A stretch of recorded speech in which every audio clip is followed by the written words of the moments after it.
Podcast. Eu sou o Matheus Santos. E eu, Fernando Pasternak. E hoje nós estamos com a ilustre presença de Leonardo Menossi. Opa, galera, tudo bem?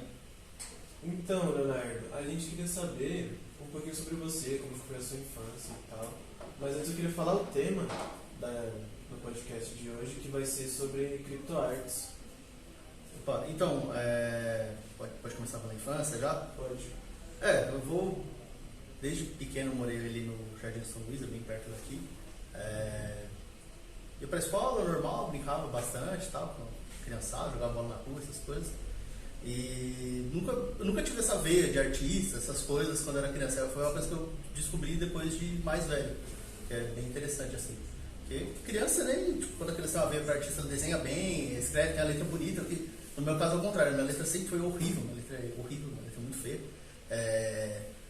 Eu também nunca soube desenhar bem, tipo, nada disso. Então, fui ali desde criança e tal, frequentando a escola e tudo mais.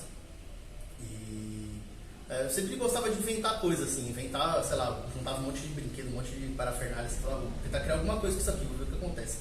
Aí começava a juntar, pegava, tipo, sei lá, um prendedor, você deu uma pilha ou uma lupa, e ficava esquentando a pilha com a lupa do sol, umas coisas de moleque, assim, de moleque arteiro. Eu acho que isso era mais a minha parte criativa, assim, pelo que eu acho, assim, né. E aí foi passando o tempo, né, eu fui pra escola, tudo mais, fui ficando mais velho, já terminando o ensino fundamental, começando o ensino médio. E no começo do ensino médio, assim, eu comecei a meio que aprender a mexer no Photoshop, no computador. Então eu fazia a montagem de tudo que eu via fazer montagem, eu gostava pra caramba, assim.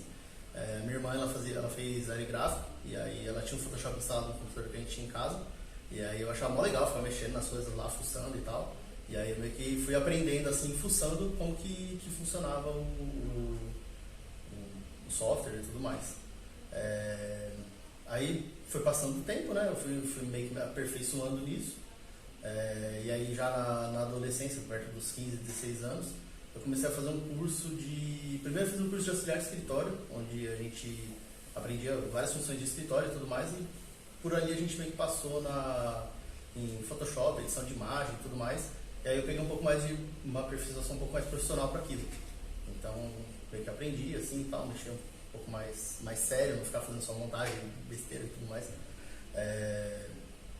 E aí dali pra frente depois do curso de auxiliar de escritório, a gente fez outras coisas também, mas dali pra frente eu comecei a me interessar mais na parte de criação das coisas, né? Então, criar... No começo eu criava uns folders, uns flyers, umas coisas assim, uns cartões de visita e tudo mais, só pro curso ali. E aí depois eu vim fazer um curso de técnica de publicidade e propaganda, onde ali eu podia entrar na questão da criação mesmo. Então ali acho que foi perto dos 17 anos de idade, hoje eu tenho 25, foi perto dos 17 anos de idade, onde eu comecei a fazer esse curso de publicidade e propaganda. E aí ali tem várias matérias, né, de publicidade e propaganda, e a que mais me chamava a atenção era a parte de criação.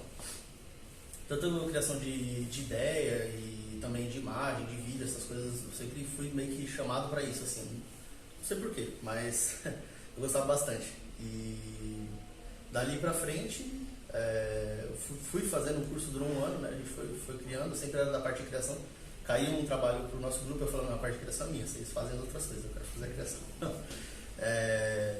E foi isso, assim, cara. Foi meio que isso, assim, a minha introdução. Tipo, a sua chama para design começou com a sua irmã fazendo um curso de design, de Photoshop e tal. E você sentia que um dia trabalharia com isso? Cara, não, de verdade não. Antes eu trabalhava no que aparecia, assim, eu ajudava meu pai nas coisas no trabalho dele. Aí depois eu comecei a trabalhar numa gráfica, mas na parte de atendimento e tudo mais. Foi meu primeiro emprego, acho que foi 16 anos. E aí depois eu fui meio que pulando de vários outros empregos até, tipo, começar realmente é que eu pulei uma etapa, né? Terminando o curso de publicidade e propaganda, eu pensei, caramba, eu vou fazer a faculdade do quê? Eu fiquei pensando e tal, tipo, aquele dilema, né, do que eu ia fazer de faculdade e tal. E aí eu lembro que perto do fim do curso de técnico de publicidade e propaganda, a gente teve umas visitas para conhecer os cursos que tinham na faculdade. Então, tipo, era um curso técnico e à noite tinha umas faculdades, o curso de faculdade e tal. E aí eu lembro que tinha, como eu já conheci o curso de publicidade e propaganda, eu falei, pô, eu vou fazer a visita para conhecer o publicidade e propaganda que eu já conheço. Eu vou ver outra coisa. Aí tinha o de arquitetura e urbanismo lá na faculdade. E aí eu gostei, tipo, tinha um monte de maquete, um monte de coisa assim, eu falei, cara, que mó legal. Falei, vou dar uma olhada, né, vou ver o que é. E um amigo meu do curso de publicidade e propaganda, ele tinha feito uma extensão do curso em arquitetura. E ele tinha falado pra mim que era muito da hora, muito louco e tal. Aí eu falei, vamos ver, né? Eu não era bom de matemática, não era bom de desenho, não era bom de escrita. Eu falei, vamos ver, vamos ver o que tem de arquitetura e urbanismo. E aí eu meio que conheci a coordenadora do curso, hoje em dia até minha amiga pessoal. Ela me apresentou o curso, apresentou para todos os alunos que estavam ali. E aí eu conheci e falei, pô, meu, isso é legal pra caramba, porque é só criação. Tipo, tem a parte de cálculo, tem a parte técnica e tudo mais, mas tudo parte da criação. Então, tipo, quando você começa a criar, aí você pega e encaixa a parte técnica, encaixa a parte tipo, executiva da coisa e tipo, aí você começa a produzir em cima do que você criou. Então, isso que meio que me chamou para arquitetura e urbanismo. Então, eu deixei de lado a publicidade e propaganda, que só uma etapa ali daquele curso todo era de criação. E aí eu fui para arquitetura e falei, vou dar esse pulo aí para arquitetura, vamos ver o que dá. E não era uma coisa que eu queria desde sempre e tal, tipo, meio que falava, vamos ver o que vai acontecer. Eu meio que ia indo no caminho, assim, para ver o que aconteceria. E aí fui, tipo, correndo e tal, tipo, vendo como é que era a arquitetura. Dei umas pesquisadas antes de começar a faculdade e tal. Falei, é isso mesmo que eu vou fazer, vamos embora, vai. Aí foi mó loucura, foi mó doideira. E o curso, você achou ele muito difícil? Você teve dificuldades por você não ser muito bom em matemática, como você disse antes? Você acha que você se deu bem no curso? Então, o curso é difícil, é treta. Porque o que eu entendi do curso, né, depois de tanto tempo, foi que você primeiro tem que entender todas as referências de arquitetura para depois poder criar a partir dali. Porque todas as resoluções já foram criadas, tudo que você tipo, pode aplicar em arquitetura já foi criado. Você tem que compreender toda aquela parte técnica para poder aplicar a sua criação. Então, pegar esse pulo do gato é difícil quando você começa do zero, assim, você não sabe nada de arquitetura, de urbanismo e essas coisas. E aí você cai lá de paraquedas e fala, que são essas coisas malucas aqui. Então, tipo, cai também. A parte de criação é a mais legal, que eu mais me identifiquei, mas tipo, tem legislação, tem física, tem matemática, tem todas essas coisas. Mas você consegue ir dosando, assim, não é o que rege o curso. O curso, pelo menos, a parte de arquitetura é regida pela criação e aí as outras coisas são meio que, tipo, espalhadas em volta dela. Mas foi um perrengue o negócio. Foi várias noites viradas, tipo, coisa de, sei lá, você vira à noite, você vai pra faculdade, fica na faculdade o dia inteiro. Aí, tipo, muita dedicação. Aí tem as aulas e tudo mais, sai da aula, come alguma coisa, volta pro laboratório para continuar fazendo o projeto, tipo, fica até fechar a faculdade, você chega em casa e fala, caramba, doideira que eu tô fazendo. Mas vale a pena porque é muito legal quem gosta aí da parte de criar coisa, arquitetura, urbanismo, essas paradas, é bem gratificante, assim, quando você começa a pegar o jeito da coisa, aí tipo, sei lá, do meio da faculdade pra frente, você pega o jeito e vai embora, aí você começa a desenrolar melhor. Aí não é tão difícil assim, aí começa a ficar mais legal. Então, você tem alguma parte importante que você diga, nossa, isso me marcou bastante na faculdade, algum projeto, alguma matéria que você tenha gostado muito? Cara, eu gostava bastante da matéria de projeto, que era a matéria em si de fazer a arquitetura em si, os desenhos, a parte de apresentar os projetos, eu gostava bastante. Então, eu sempre procurava fazer uma apresentação bem legal, assim, como se estivesse fazendo a apresentação para um cliente. Estava fazendo para o professor e para os alunos, mas era como se eu estivesse apresentando um conceito para um cliente. E ali foi meio que onde eu comecei a entender como que eu poderia chegar no mercado de trabalho e tudo mais, da questão da arquitetura e como que funcionava ali a dinâmica, né, de como funcionava, porque tinha os professores que eles eram mais da área educativa, então tipo, eles, sei lá, trabalhavam no escritório e tudo mais, mas eles não tiveram esse contato com o cliente. E tinha um professor que já teve contato com o cliente, que tem escritório ativo até hoje, então eles puxavam mais a gente para esse lado. E isso era bem legal. Mas uma coisa que me marcou bastante, assim, que eu achei que eu não ia gostar e acabei gostando, foi a matéria de paisagismo. Que a gente achava que era só fazer planta e não sei o que, e tipo, no final das contas não era nada disso. A gente tipo, fez uns parques muito loucos, estudou toda a dinâmica em volta tipo, o professor falava, a gente vai fazer um parque, e a gente fez um projeto ali na Jurubatuba, perto da estação Jurubatuba, onde tem aquela área verde. Então a gente tinha que pegar ali, estudar toda a região, estudar as necessidades das pessoas da região entender o que a gente poderia aplicar no parque. Então isso foi uma coisa muito legal, porque a gente nem imaginava que ia ser isso uma matéria, e no final das contas foi uma das matérias mais legais que a gente teve na faculdade. E pensando em hoje, você faria outro curso? Você pensaria em outro curso? Eu acho que não. Eu acho que eu ficaria com a arquitetura, mesmo com todas as dificuldades, todas as doideiras que a gente passou. Eu acho que a arquitetura... É porque, sei lá, eu acho que é uma coisa que, tipo, agora que eu aprendi tudo e tal, acho que até é meio fácil falar, mas falar, a gente vai apagar a sua cabeça, você vai começar do zero, aí eu não sei se eu aguentaria o tranco de novo, porque o negócio é doideira. Mas é bem legal, bem legal. Então, sobre a criptoarte em si, como que você entrou nesse mundo? Você podia explicar um pouquinho pra gente como funciona? Então, vamos começar da criptoarte.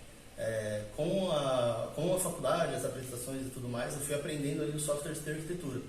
Então, a gente foi aprendendo o conceito e tudo mais. E por essa questão de eu sempre gostar de mexer em Photoshop, no computador, essas coisas de edição, para trabalhar com arquitetura hoje em dia é essencial você aprender os softwares. Você tem que aprender os desenhos à mão e tudo mais, representar as suas ideias. Mas aprender os softwares é essencial porque todo o mercado gira em torno dos softwares hoje de arquitetura. Então, ali a gente tinha dentro da faculdade, na grade, as aulas do software, né? E ali a gente tinha meio que a introdução. E aí depois da introdução, eu falei, vamos fuçar nessas coisas aí. Eu fui lá, baixei os softwares e tal. Aí comecei a fuçar, aí comecei a aprender os softwares de desenho. Primeiro tem os softwares de desenho 3D e os softwares de desenho 2D. Aí primeiro aprendi o 2D, porque é mais simples, né? E é o que eu precisava ali para a hora da faculdade, para apresentar os projetos. E aí logo após veio os softwares 3D. Então, tipo, comecei bem básico, assim, tanto que tipo, era uma coisa bem simples. As coisas que eu fazia no começo era mais para representar os projetos. Então, eu lembro que o primeiro que eu fiz foi um projeto de urbanismo, que a gente pegou, se eu não me engano, era uma região ali da Chácara Santo Antônio. A gente tinha que fazer um levantamento de usos do solo. Então, a gente passou lá, ficou lá o dia inteiro andando na rua. Aí andava e falava, essa casa aqui dessa rua é uma casa. Aí essa casa dessa rua, esse lote aqui tem uma casa, tem um bar e em cima tem uma casa. Então é uso misto. Aí a gente fez, sei lá, uns 4 quarteirões assim. Aí tipo, a gente fez isso, aí eu falei, vou tentar levantar isso no 3D, porque a gente tinha só que pintar.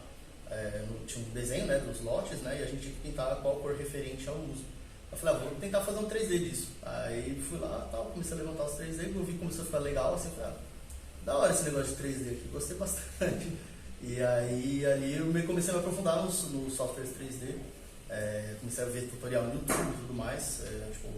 A gente teve aula de 3D depois, mas eu peguei um pouco antes, assim. Então, fui aprendendo ali, ver como é que funcionava para arquitetura, os softwares 3D. E dali pra frente eu comecei a criar desses softwares. Então, tipo, eu comecei a pegar a manha dele, de como é que funcionavam.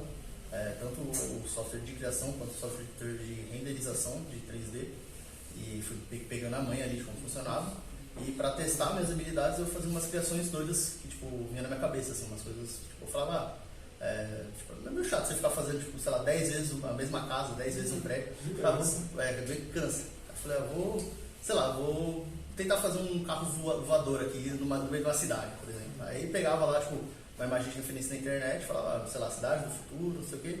Aí colocava e falava, vou tentar fazer essa imagem. Aí, tipo, ia lá tal, tentava reproduzir a mesma imagem no 3D. E ali meio que eu comecei a florar essa questão de criar as coisas, tipo, além da arquitetura, né? Fazer criação artística mesmo.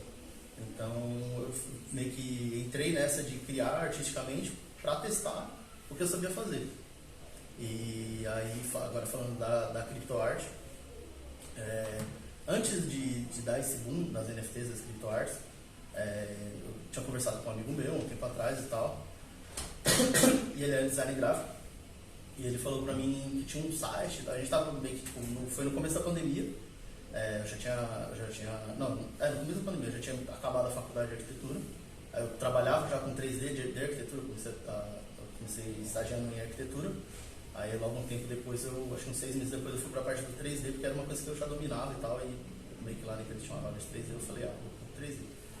Aí eu já tinha acabado de terminar a faculdade, aí eu tava falando com esse amigo meu, ele falou, cara, tem uns sites aqui, ele é designer gráfico, ele falou, tem uns sites aqui, que você consegue vender umas criações suas pra galera, tipo, imprimir, ou colocar em camiseta, ou colocar em caneca. Eu já vendi algumas e tal. Você não quer colocar umas doideiras suas que você faz aí lá pra gente ver como é que se você vende alguma coisa e tal. Ah, por que não? Aí eu peguei, tipo, tinha umas coisas lá que eu vi que tinha começado, não tinha acabado.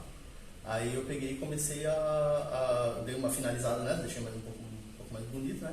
E joguei nesses sites de venda de print. Então, tipo, a galera comprava, tipo, sei lá, tinha uma imagem minha lá. Aí o cara falava, quero comprar uma camiseta e um quadro dela. Aí eles, tipo, me colocava lá, a empresa imprimia e mandava pro cara. E aí eu lembro que eu fiz 10, isso foi em novembro de 2020, mais ou menos. Aí eu lembro que eu fiz umas 10 artes e não vendi nenhuma, assim, de nada, nenhum clipe, nenhum botão pro negócio. Eu falei, pô, sacanagem, né? Aí eu falei, mas também tudo certo, né? Não tem problema nenhum. Aí no começo de 2021, um outro amigo meu que trabalhava comigo, ele falou pra mim, cara, você ficou sabendo do negócio que tá rolando? Ele morou muito tempo nos Estados Unidos, né? E aí ele usava lá o Twitter e tal e tudo mais. E aí ele tava vendo direto no Twitter dele bombando umas paradas que chamavam NFT, CryptoHash e tal. E aí ele veio falar pra mim, falou, pô, cara, já viu esse negócio aqui? E mandou os links pra mim. Aí eu falei, pô, nunca tinha visto. Aí ele, olha aí e tal. Aí tipo, eu falei, legal, umas criações. Aí ele, não, olha os valores que são vendidos essas criações. Aí tipo, eu comecei a olhar lá e comecei a ver que tinha uma galera que eu já conhecia, assim, conhecia da internet. Então, tipo, tinha uns artistas lá que eu já conhecia. Eu falei, caramba, esse cara tá fazendo isso e tal. Aí, tipo, esse outro também, nossa, que legal e tal. Aí, ali foi meio que a minha introdução, tipo, de início na criptoarte. Tipo, você tem algum projeto pra mostrar pra gente? Sim. Explicar um pouquinho o processo? Sim. Eu trouxe algumas criações aqui. Deixa eu colocar aqui. Então, como funcionou o processo? Deixa eu mostrar aqui primeiro a câmera. Deixa eu só ajeitar aqui que ela tá meio que caindo. Se vocês quiserem ir vendo aí, depois eu vou mostrando enquanto eu vou falando. Como funcionou o meu processo, tipo, para entrar nesse mundo doido aqui das criptoartes. E como que começou o processo para eu entrar e como que lida, né, com esse mundo, com essas coisas, com essas criações doidas aqui. Então, tipo assim, deixa eu ver aqui por onde que eu começo. Eu lembro que esse meu amigo falou comigo, ele me mostrou os links e tudo mais, e aí ele falou pra mim, pô, cara, você não tem várias coisas que você já criou, por que você não tenta entrar e tal? Aí eu falei, vamos ver e tal. Aí eu entrei lá, aí tipo, eu achei os links lá das plataformas e tudo mais, e aí comecei a fuçar nas plataformas, assim, meio doido assim. Falei, pô, cara, é uma coisa muito doida, muito legal. Então, tipo, você pode vender as suas criações, tudo que você cria, tudo que você faz, as coisas que você, tipo, pelo menos que eu, no caso, gostava de fazer, que era fazer esses testes de arquitetura para testar minhas habilidades nos softwares. E então, tipo, eu posso, sei lá, vender essas coisas. É o melhor dos mundos, meu sonho fazer isso. E aí, tipo, eu meio que comecei a fuçar o site, fuçar mesmo, assim, tipo, ler como é que funcionava e tudo mais. E aí eu me parei numa barreira lá que era o inglês. Então, tipo, era tudo em inglês, 100% inglês, eu não falo um A de inglês. Mas eu falei, pô, isso não vai me parar, né? Eu vou dar um jeito aqui. Eu fui lá, Google Tradutor, tanto que até hoje é só Google Tradutor para poder entender aqui como funciona os sites e tudo mais. E, tipo, funciona, tipo, vai passando tempo, você vai pegando as expressões, o que significa cada coisa ali dentro e tal. Mas no início era, tipo, tudo em inglês e para falar com as galerias também, né? Porque tem galeria de NFT que você pode entrar como convidado e tem galeria que é aberta, qualquer um pode entrar e começar a vender. Então ali, tipo, eu fui meio que nas duas, né? E nas que eram privadas, né? Que os caras que você só entra como convidado e tudo mais. Vamos lá, cara de pau, Google Tradutor, mandava e-mail, eu sou Leonardo e tal, não sei o que, tá aqui as minhas artes, poderia participar, eu gostaria muito, tô começando agora e tal. E a galera super receptiva, assim, tipo, beleza, cara, pô, manda seus trabalhos pra eu analisar e tal. E foi passando o tempo e eu fui entrando em algumas galerias. Eu vi bastante coisas futuristas, é o tema principal que você gosta de ver? Sim. É o que eu mais curto, assim, sempre envolver essa questão de arquitetura. Essa daqui foi a primeira que eu vendi. Ela chama Cosmopolitan in the Cyber City, é o nome dessa. Cosmopolita na cidade Cyber Cidade, né? Me lembra bastante Cyberpunk. Sim, é a minha vertente, assim, Cyberpunk. Eu tentei não, mas tipo, eu queria até umas. Acho que foi aqui com a gente. Essa daqui, essas duas. Eu queria até umas artes meio abstratas pra me testar, né? Eu falei, por que eu não posso fazer o abstracionismo também? E, tipo, eu achei que ficou legal até. E é meio que minha vertente, assim. Então, tipo, eu sempre trago alguma coisa de arquitetura, de design. Então, tipo, essa cadeira é a poltrona Charles Hermes, tipo, um ícone do design. Então, tô sempre trazendo essas coisas de arquitetura, design e tudo mais para as criações. É isso. E outra dúvida que eu tenho, que é muito grande, é por que essas artes valem tanto? Porque quando isso estourou, as NFTs, a gente via que o Justin Bieber comprou uma NFT por mais de 1 milhão, e eu achei isso muito caro, muito estranho. O que é uma NFT, sabe? Sim. E por que elas valem tanto? Sim. NFT se chama, é o No Fungible Token, o nome dela em inglês, é um token não fungível. Então, tipo assim, você tem a criação, então você pode ter essa arte aqui, feita lá no seu computador, e aí, como funciona? É um sistema de tokenização. Então, a partir do momento que você transforma isso aqui em uma NFT no site, que ela vira um token, existe um protocolo onde ele vai... É um protocolo meio que, tipo, letras, números, tudo um protocolo normal, assim, como se fosse uma nota fiscal, por exemplo. Que ela comprova o dia, a hora que ela foi criada, por quem ela foi criada, e, tipo, é uma coisa que evita, por exemplo, um roubo. Tipo, não tem como uma pessoa roubar a sua arte de você, roubar aquele protocolo de você. Não tem como uma pessoa falsificar aquilo e ter uma segunda. Então, por exemplo, o cara pode, sei lá, pegar uma... É que a Mona Lisa é um exemplo muito brando, mas, sei lá, pode pegar uma Mona Lisa, um Monet, qualquer coisa, fazer uma pintura ali e falar, isso aqui é um autêntico. Aí a pessoa fala, pô, mas como que eu vou saber? Tem que chamar um perito, um especialista, não sei o quê. E isso daqui, tipo, nas NFTs não. Você entra no site, tem lá, fala, foi criado por tal cara, em tal dia, vendido por tanto, comprado por tanto, por tal cara, em tal dia, tal hora. E isso que agrega valor. Então, é uma coisa única. Tipo, um dos grandes dilemas que as pessoas falam das NFTs falam, pô, mas essa arte está lá no site, está disponível, eu posso entrar lá e tirar um print, baixar a arte para mim. Isso foi a primeira parede assim, que a gente tem que enfrentar quando vai começar a criar, explicar para as pessoas o que é. Que é uma dúvida que surge também. E a explicação é que, tipo, você pode fazer isso, como você pode também ir lá no, sei lá, qualquer museu, sei lá, você vai no Museu do Louvre, por exemplo, aí tem a Mona Lisa lá, você pode ir na loja do Museu do Louvre e comprar uma Mona Lisa idêntica, pintada, com um cara tão tecnicamente certo quanto o Da Vinci e tal, mas não vai ser autêntico, não vai ser exatamente aquela criação saída daquele artista. Então, os valores, eles estão atrelados à exclusividade e ao o tipo de criação também que a pessoa faz. Então, quando a gente vê uma arte sendo vendida por 1, 2, 3, 4 milhões de dólares, é uma coisa que já existia antes nos leilões de arte e tudo mais, só que era arte física, era uma coisa mais restrita a quem estava ali, participando, tipo, ali no meio dos, como é que chama? Dos leilões.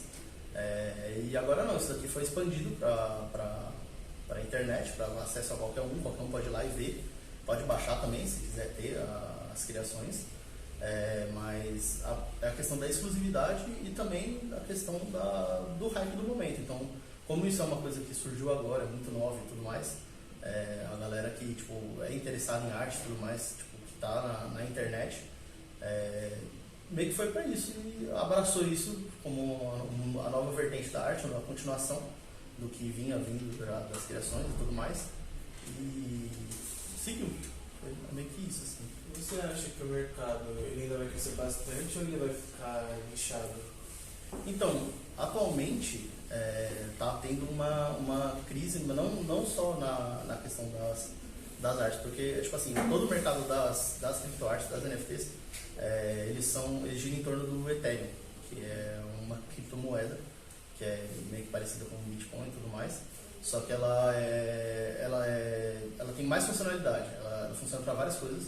E uma dessas coisas é gerar protocolos. Então, tipo, você consegue gerar um protocolo praticamente vitalício de qualquer coisa ali com o Ethereum, no sistema dele, de como ele funciona.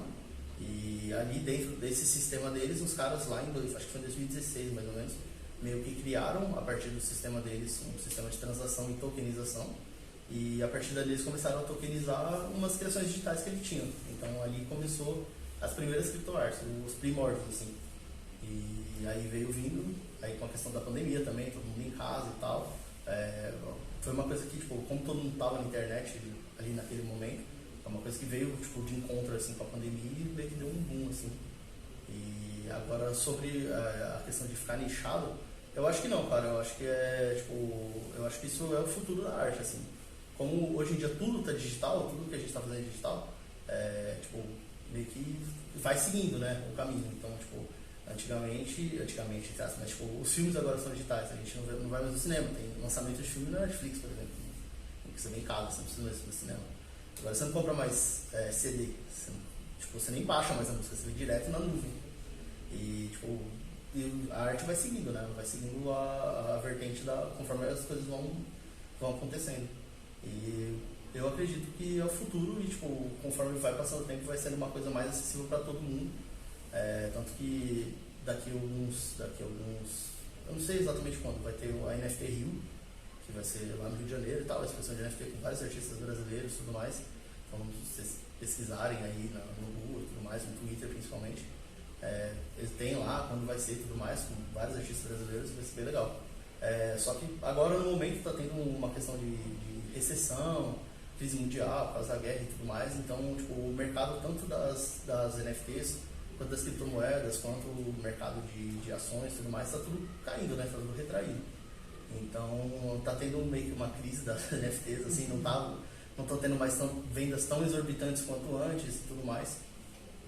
Um número também de artes que são vendidas é bem menor agora, mas eu acho que isso, no final das contas, talvez seja uma coisa boa, porque como é uma coisa muito aberta, tem muita coisa, tipo, muita arte, tipo, como eu posso dizer, que talvez não teve um momento para brilhar. não apareceu, não conseguia aparecer ali. E talvez com essa redução, a pessoa consiga, como os valores são menores e tudo mais, está tendo um número menor de vendas, talvez ali você consiga se introduzir no mercado. Então, tipo assim, tem muita gente deixando de fazer NFT agora, por causa dessa crise, mas você fala, deixa meio de lado. Então, tipo, eu acho que é uma oportunidade para quem quer começar, poder, tipo, correr contra a crise e correr contra a corrente, né, e ir do lado que ninguém está indo. E, tipo, falaram, por que não começar quando está baixo? Pode ser que, tipo, seja uma oportunidade, sabe? Então, eu acho que conforme for passando o tempo, as oportunidades vão aparecendo. E eu acho que o mercado vai ficar bem mais acessível para todo mundo. E a parte de criação também, acho que vai ser, tipo, mais acessível para todo mundo também. Porque conforme for passando o tempo, mais coisas vão surgindo. Então, tipo, não começaram só imagens, aí as galerias vieram e aplicaram a questão de você poder subir vídeos, por exemplo. Então, tipo, você não precisa mais fazer só uma imagem, você pode fazer vídeo. Então, tipo, tem várias criações aqui que são vídeo. Que eu trouxe impresso, né? Mas, tipo, essas aqui são vídeos também. Então, tipo, elas são animadas, elas se mexem e tal, é bem legal. E aí vieram os vídeos, aí depois vieram as músicas. Então, tipo, você pode vender uma música como NFT, por exemplo. Então, digamos que você é um produtor musical, aí você faz lá uma base de música e você fala, pô, vou vender isso como NFT. Aí alguém pode comprar e usar no filme, usar no comercial, por exemplo. Você não precisa mais ter um agente intermediário ali para você poder vender suas coisas. Você pode passar os direitos direto pro cara, você pode falar, vou vender tipo 100 versões da minha música e, tipo, só quem tem a versão vai poder, só quem tem a NFT dela vai poder escutar a minha música, por exemplo. Então, tipo, é uma coisa bem legal. E conforme o tempo vai passando, vai evoluindo, né? Também tem a questão agora do metaverso, que é ali junto das NFTs, né? É uma coisa meio que corre junto ali e, tipo, o pessoal tá vendendo um arquivo 3D, então, tipo, você pode vender, você pode criar ali uma questão, sei lá, você trabalha com arquitetura, com 3D, qualquer outra coisa assim, sei lá, vou criar uma galeria aqui, uma coisa, sei lá, 3D e vender pro metaverso também. Você pode criar uma exposição no metaverso, que é uma coisa que está acontecendo bastante também. Então, eu acho que o mercado vai abrir bastante aí, as questões das artes vão abrir bastante para quem quiser entrar, poder entrar. Tanto que uma das maiores galerias de NFT que, tipo, antes era só por convite, só convidados podiam entrar, agora ela está aberta para todo mundo, então qualquer um pode entrar lá, colocar suas artes e começar a, tipo, viver disso, se quiser. Nós sabemos que o mercado lá fora, a NFT está em alta lá, sim, né? E aqui no Brasil, como está o mercado da NFT aqui no Brasil? Cara, aqui no Brasil eu conheço acho que umas 3 pessoas mais ou menos que tipo, são colecionadores assim, de NFT. Eu não vejo tipo assim, eu vejo um número grande de artistas brasileiros, tem tipo, umas pessoas que são ótimas, assim, os caras que são tipo, muito bons, mas questão de coleção eu não vejo tanto assim, é uma coisa que eu acho que acaba assustando um pouco o brasileiro, essa questão de tipo, mexer com criptomoedas, mexer com protocolo, com internet, com criação digital e tudo mais. E tipo, não tem muito colecionador brasileiro, mas no mercado lá fora é bem grande. Então, tipo, sei lá, acho que todos os meus colecionadores são de fora, cara. Não tem nenhum brasileiro que já comprou arte minha. Não que eu saiba, porque tem gente também que prefere permanecer anônimo e tudo mais. Mas aqui a questão da venda, tipo, de você vender para uma pessoa é bem difícil. Mas a questão dos criadores, tipo, tem bastante gente. Tem muita gente muito boa. Isso é bem legal. E você acha que pode crescer no Brasil? Sim, eu acho que sim. Eu acho que conforme for passando o tempo, as coisas vão meio que se alinhando, assim. Como é uma coisa que veio lá de fora, tipo, Estados Unidos, Europa, Ásia, eu acho que agora vai tá chegando no Brasil de uma forma um pouco mais palpável para as pessoas. Então, eu acho que, sei lá, daqui a um tempo vão começar a ter protocolos, a ter sistemas de NFTs que vão funcionar na moeda brasileira. Então, tipo, quem está aqui vai poder comprar um NFT, mas também, tipo, se a pessoa quiser comprar lá fora, pode comprar também, pode comprar nos sites gringos. Mas eu acredito que conforme vai passando o tempo, as coisas vão ficando mais globalizadas para todo mundo. E eu acho que é uma coisa que ainda vai bombar bastante aqui no Brasil. Você falou um pouquinho sobre a Netflix em si, falar dos filmes, né? Você me fez refletir que talvez possa ter sido a primeira NFT, o primeiro conceito. Depois você falou da música, eu lembrei do exemplo da Hot Wheels, que ela começou a lançar uma coleção, onde você comprava pela internet e você tinha direito dos carrinhos, você comprava e teria uma garagenzinha. Sim. Então ela está sendo bem ampliada em vários âmbitos, em vários mercados agora. Exatamente. Tem muita coisa acontecendo tipo, nesse mundo voltado para NFT, para criação e tudo mais. Então tem essa questão da Hot Wheels que você me falou quando a gente estava conversando aqui antes, eu nem fazia ideia. Então, tipo, a gente meio que sempre, você fala, fica sabendo de tal coisa, não sabia, tipo, voltado a NFT, a criação. Então tem essa questão da Hot Wheels, tem também, tipo, a Nike, ela comprou um dos maiores estúdios de produção de NFTs que tinha, que existe, e começou a implantar lá. Então, tipo, primeiro ela lançou o tênis como NFT no metaverso e depois lançou o tênis nas lojas, por exemplo.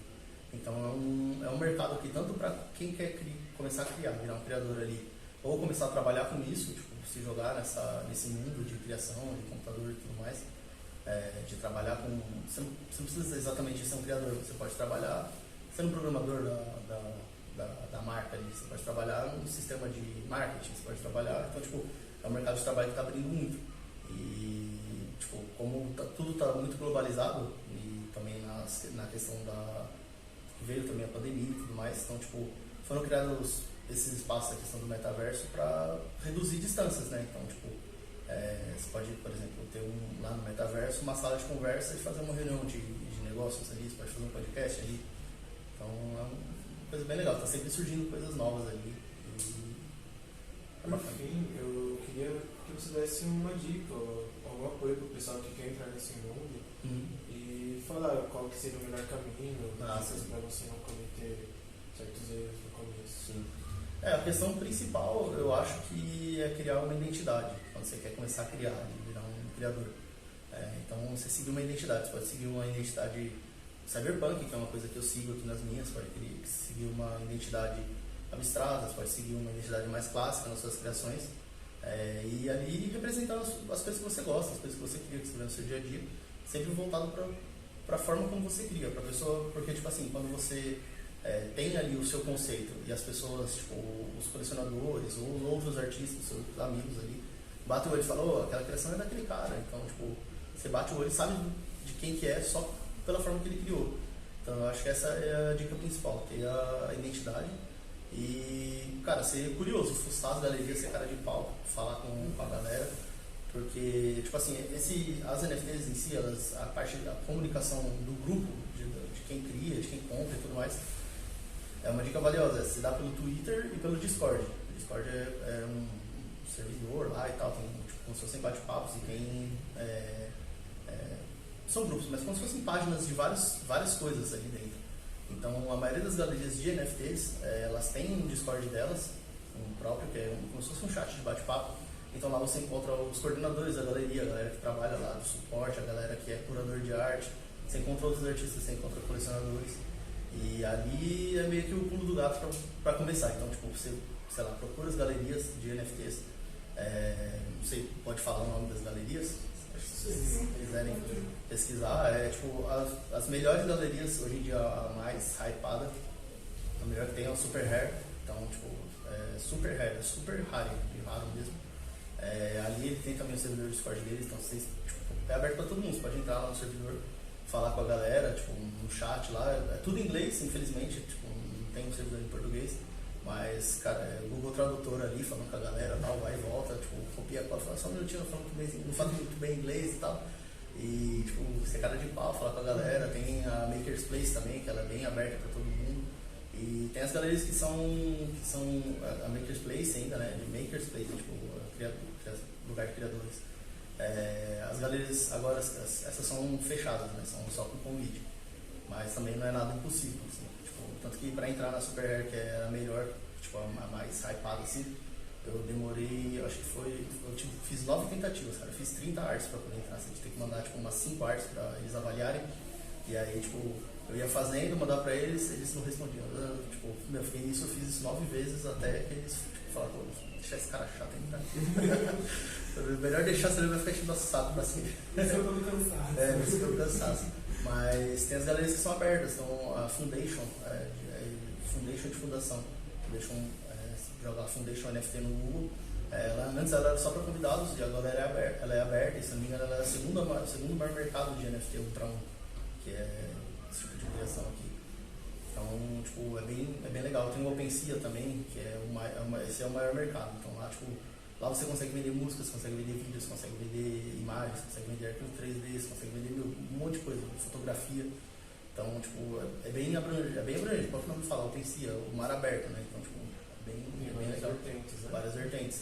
E, tipo, é meio que isso, assim, essa intro, assim, é uma boa pra começar, então, tipo, é uma coisa que vale a pena, assim, também se inteirar de como o sistema funciona. Então, na internet, no YouTube tem um monte de vídeo explicando, eu também não sabia nada disso, eu fui capengando lá pra aprender.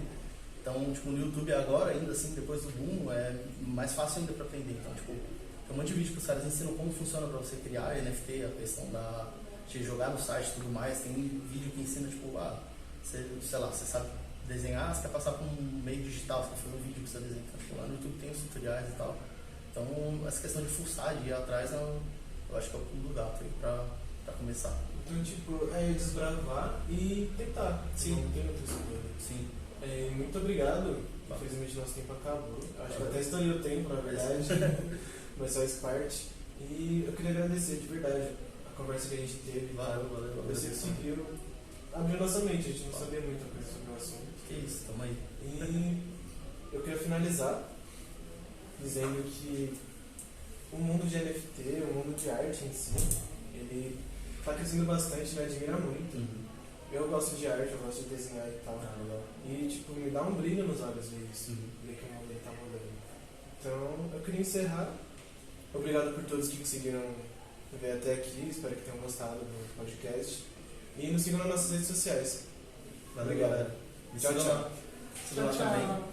Até mais. Tchau. Menos 3D no Twitter, só seguir lá, tem tudo por lá. Valeu.